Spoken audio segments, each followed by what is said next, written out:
This might be the craziest foreclosure auction I've ever pulled up to. I just pulled up to an auction in southern Connecticut, and this place is packed. There are cars up and down the street. It looks like a parade or a block party, something.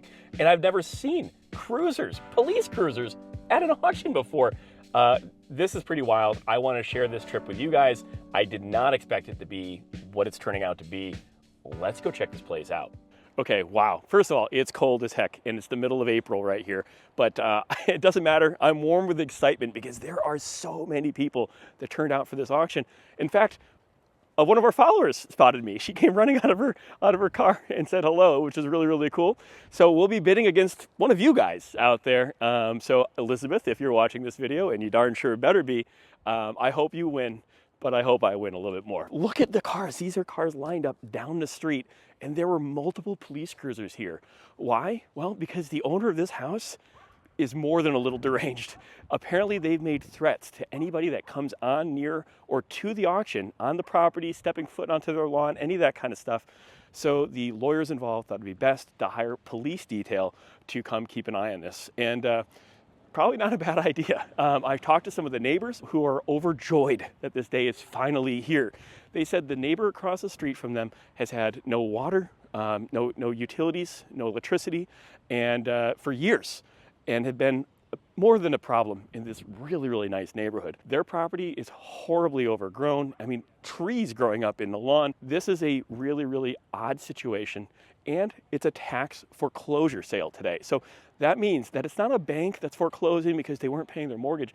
In fact, it's the city that's holding a tax foreclosure auction because this person owes over $130,000 that should have been spent for city resources like police, fire, libraries, schools, things like that. So a lot of folks in the area are really happy to see that the tax debt is finally going to get paid. This place is finally going to get, hopefully, put into the hands of some people that are going to get back on track, get it paying back to the community again, and we're going to see how this thing turns out. This is a lot of people. Let's hope for the best, and we're going to show you how this foreclosure process works out today.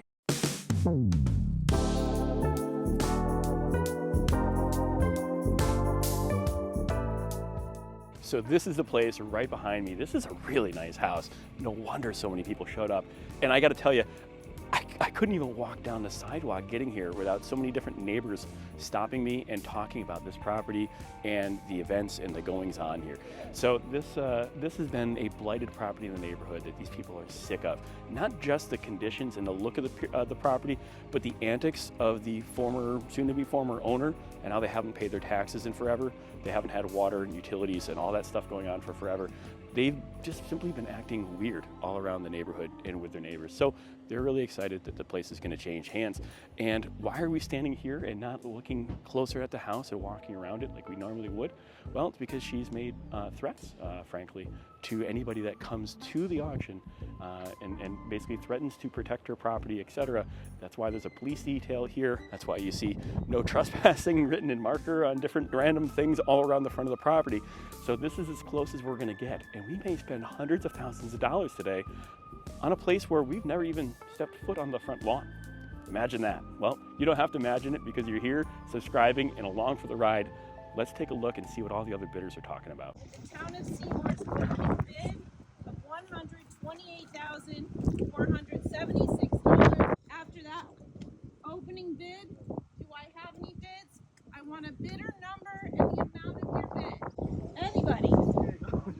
Number 2, $150,000. Number 20, 300,000. Number 20, $300,000. Number 4, 301,000. Number 4, $301,000. Number 325.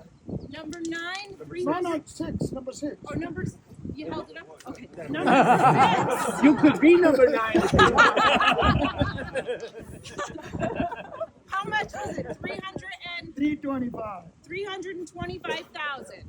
330. Number 5, 330. 340. Number 12, 340. 400. Number 21, 400. 405. Number 12, 405. Number 5, 405. 410. 410. Number 22, 425.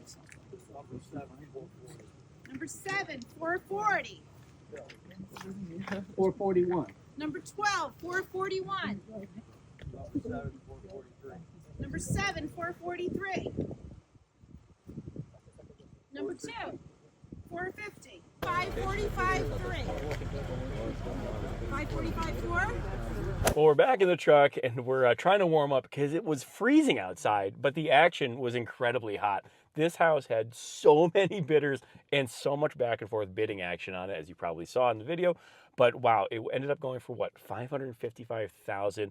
Our bid was going to be much lower than that. Remember, you want to make sure you have a bidding strategy and you stick to it.